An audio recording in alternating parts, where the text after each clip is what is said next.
Hello. It's me again, Casper, a golden retriever, and a bit of a philosopher. I'm lying on a blanket, thinking about the meaning of life. Is it worth rushing to get everything done? They say you have to be everywhere. On trend, on topic, on stories, be on a marathon, and on networking. Drink lattes, but with plant milk. Go on a trip, even if it's just on the subway. And don't miss a thing. Because. Did you see what happened yesterday? No. I was asleep. People have FOMO. Fear of missing out. I have FOLO. Fear of leaving out. I don't want to leave my favorite pillow. You wake up thinking, what am I going to do today? And I wake up thinking, what interesting things will I do today? You try to be everywhere at once. Be successful, interesting, fit, smiling, inspiring. And also have healthy skin and a live orchid. And me? I'm just trying to enjoy life. And what's interesting is that I don't feel left behind. I don't compare my day to other people's posts, because I don't mind being in the picture. But I love being in the moment even more. And those moments don't often flash record. Sometimes I think, if you're so afraid of missing something, maybe you just don't know what's really important to you? Because if everything is important, then nothing is important. I think being everywhere is like sniffing all the lampposts at once, when you could just sit under one and get high. I don't need to be everywhere. I'm fine here, at home, with Andrew. But today Andrew is going to a party. Without me. He said, it'll be noisy and dogs aren't allowed in. Oh, right. Who has the perfect profile then? Perfect ears, happy eyes, natural shine, no filters. I was offended. I sat down by the door and looked at him like that. Even the mirror in the hallway was embarrassed. But he left. I was left alone. And then something terrible happened. I had a lot of free time. At first, I just lay down on the floor. Then I rolled over onto my back. And then, a movie started playing in my head. Imagine, I'm at a party. I'm wearing a bow tie, a silk one. I'm sitting at a table next to an aristocratic spaniel. She says, where are you from? I reply, from the Italian line. But my heart is from the streets. Next to me is an influencer pug in a fringe sweater. He's filming stories and sniffing everyone in turn, a pro. He takes a photo of me. He says, I'll add you to my stories. I say modestly, I'm not public. I don't even have a logo on my bowl. I'm anti-luxury. She says, all the more reason. Then DJ, she teases you, winks at me, smiles slyly, and plays my favorite track, Run. But don't bite. And I start dancing. I move like a bowl that's been nudged with a finger. Gracefully, naturally, with a slight feeling of hunger. And with the hope that someone would finally drop a sausage. I danced. The lights flashed like eyelids after a vaccination. The floor vibrated. I was rocking. Not from the music, from pleasure. Suddenly, she walks into the party. Greta, a German shepherd. There was something indescribable about her. Long legs. A gaze like Kant's philosophy. A tail like a poem. She walked past me. Lightly, as if she had never called her owner to the bathroom at 3 in the morning. Our eyes met. And I even forgot my owner's name. I approached her. I said, hi, I'm Casper. I think a little deeper than I look. She said, I'm a lady with 2 degrees. Shall we sit down and philosophize, or shall we dance? And we sat down on the balcony. We looked down. At the city. At the noise. At the dogs running after their tails as if they were missing them. She said, everyone here wants to be seen. But few want to be seen for who they really are. I nodded. Then I licked my nose. That means true in our language. I used to be on a husky team. We pulled sleds for a show.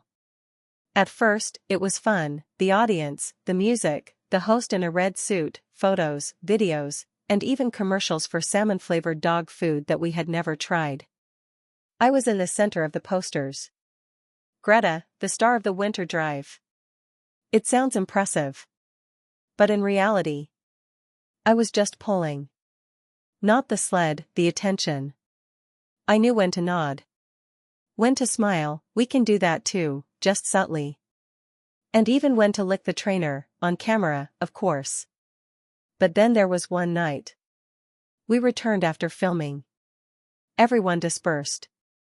The lights were turned off. The music stopped. And I was left alone, in a harness with the word first written on it. I just wanted to wrap myself in an old blanket and be.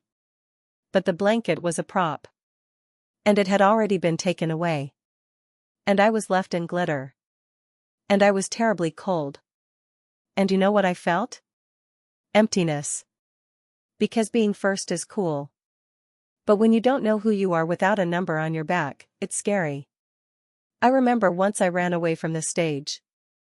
I just ran away. I saw that the door to the dressing room was open, and I ran.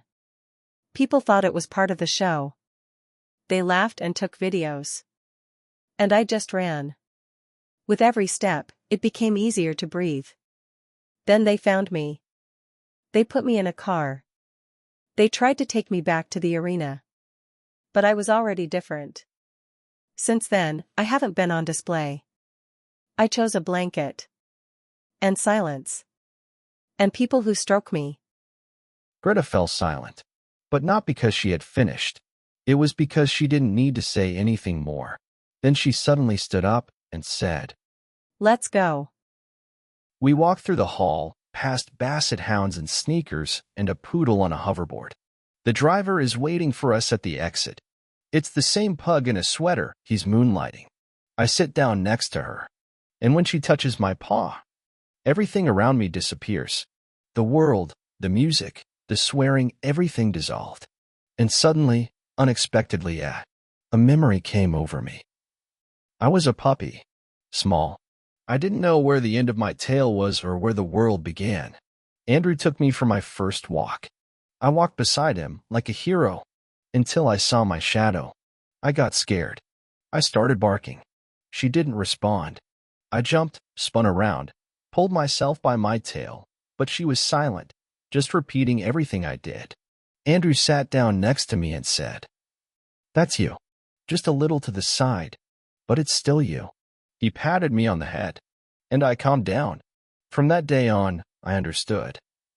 I don't have to be someone else, not even a shadow, just myself, and preferably in a sunny place, because I'm Italian and I love the heat. I went back to Greta to tell her this story, and just at that moment, I hear a strange sound. What is it? The sound of the coffee machine, which for some reason has decided to wash itself. Darkness. And I'm in the kitchen, alone. The dream is over, like wet dog food. And here we are at the climax of this dog drama. I look around. No ball, no Greta, no light. But the silence was real, and I was in it. Suddenly, the key turned quietly in the lock. Andrew had arrived. No champagne, no strange smells. Just himself, and a bag of something crunchy, I could tell. I rushed to the door. In a moment, I was there. He stopped. He looked at me. He smiled. "Staying up late? I see you've been celebrating." I neither confirmed nor denied it. I just lay there, but with an expression as if I had just come out of a deep conversation about the meaning of life with a Labrador from Harvard. Because how do you explain that you danced with a philosopher, drank water from a crystal glass, and listened to a shih tease you DJ? You had to live it. You couldn't just tell someone about it. Andrew sat down on the floor, as usual, next to me. I put my paw on his knee, and I thought, you know what's better than a party? When the one you've been waiting for comes back and just sits down too. Not to take a picture of you, but to be there. And I thought, why do I need this party at all? What is there that isn't here? Here are familiar smells. Dishes that won't fall if I wave my tail. A pillow that doesn't judge me. And a blanket that smells like Andrew. Everyone has their own party. Some choose to dance with a cocktail in their hand. Others with a blanket over their shoulders. One collects glances. The other moments. I don't need to be everywhere. Because I finally understood. I'm not a star in someone else's frame. I'm the leading role in my own life. Sometimes the loudest music is the coffee machine rumbling in the kitchen, the clock ticking slowly, someone breathing nearby. Sometimes it's worth just staying, Not so you don't miss anything, but to finally see. Because happiness doesn't flash by. It doesn't flash on a screen. It doesn't send notifications. It's here. Quiet. Warm. Real. Like on a blanket. Like you. That was Casper. A golden retriever. A philosopher. A dreamer. I'm not everywhere. But I'm here. And that's enough.